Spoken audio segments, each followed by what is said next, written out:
The attachments I have on this Type 99 allow it to be the fastest ADSing sniper there is in the game while maintaining a high damage and a high accuracy. And if you don't believe me, look in the bottom left of your screen right now and you're going to see that the stats for this gun are through the roof with the attachments I've put on it.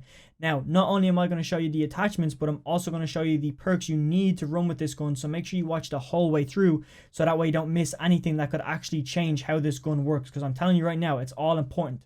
We're going to start off with the muzzle though. So the muzzle, we're running the MX silencer. And the reason why we're doing that is because we want +1 sound suppression and +1 accuracy.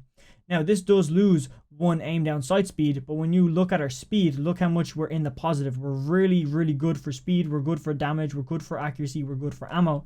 So it's okay losing -1 just so that way we're not on the map when we shoot. And that's important as a sniper because you tend to stay in the same position. You're not camping, but you tend to stay around the same area. Maybe it's the roof of a building or a building with multiple windows. You stay around the same area.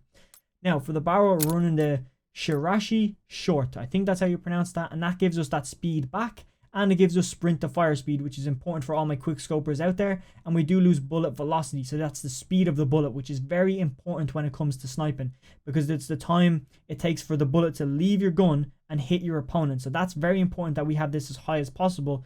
Obviously we do lose a bit, but with the attachments that I put on later, we get it back in an insane surplus, meaning this gun is just so overpowered. It looks horrible, but trust me, it's probably the most overpowered sniper class there can possibly be in Vanguard. Now, when we look at the heavy foregrip that I have on this, this gives us +2 aiming stability, meaning the scope is not going to sway as much.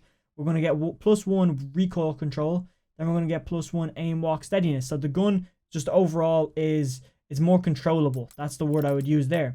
The magazine, we're running the 8mm Closer 5-round mags. Now this kind of is an L and a W at the same time.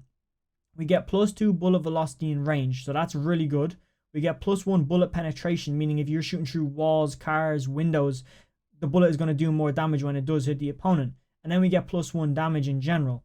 Now we do lose 5 on the recoil control and accuracy, but I feel like recoil in a sniper doesn't really exist. It's not important. Like, you're going to snipe somebody and you're going to unscope anyway. So it doesn't matter once you snipe it. Like, recoil literally does not matter unless it's a semi-auto sniper like a Dragonov or something from Black Ops 3, you know. We have -2 fire rate, which is kind of important, and we've got -1 movement speed and -1 aim down sight speed. Now I'm willing to lose a bit of speed simply because we're getting so much firepower out of it. This is literally taking us from the baseline damage and up. Now we do lose a bit of speed, but again, look how much we're in the positive, so it doesn't really matter. It allows it to be a very fast sniper, so therefore it's faster than every default sniper, but also have an insane firepower and ammo. Also with this, I believe we do lose 1 mag. But I'll show you how to kind of get that back later on when we go through some of our perks. I don't have an optic on this gun right now because I felt like it wasn't important.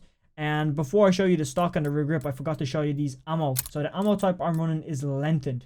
+3 bullet velocity. Again, gives us way more firepower and just helps so much when it comes to the speed of your bullet. I actually recommend putting this on every gun. And if you don't put this one, definitely put subsonic, where it says no fire for firing visibility to enemies and no minimap ping. This is just generally good, but you do again lose 1 bullet velocity. That's why I decided not to put that on this, because look how much you lose versus look how much you gain. So obviously stick with the lengthened if you want your gun to be even more overpowered.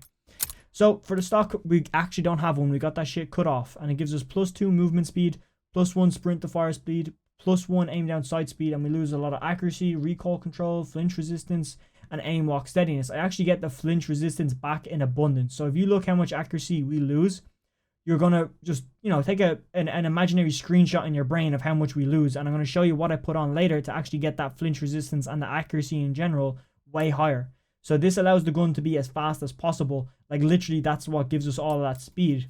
When we go to our rear grip, we're running the stippled grip because, you know, we want a bit of that recoil control back, but really we want that initial accuracy and recoil, meaning it's more like the baseline version. Now, this is where I get all of that accuracy back by putting on focus, and that gives us +1 flinch resistance. That means when we're being shot at by opponents, this is actually going to stop us from flinching like crazy, and it'll keep the gun steady while we're taking shots and while we're taking damage. Very, very important to run that on most of your guns.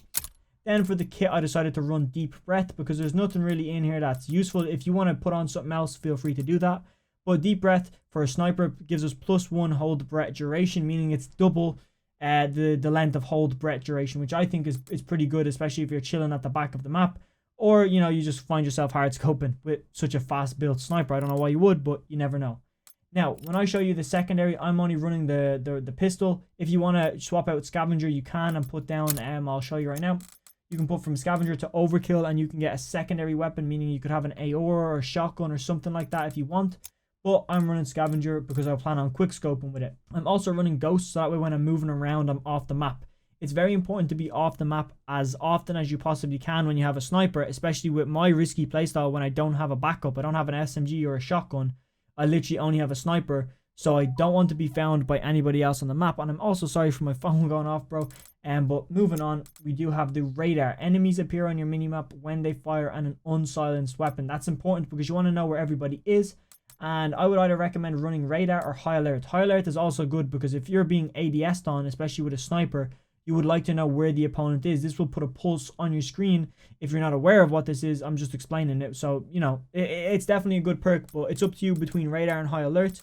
And like I said, scavenger. But with that said, the video on screen right now is an even more overpowered class setup for probably a way more overpowered weapon. So if you want to go and check that out, make sure you do. And if you haven't, make sure you subscribe because I'm putting out videos like this all the time where I'm helping you become a better player. So definitely consider subscribing.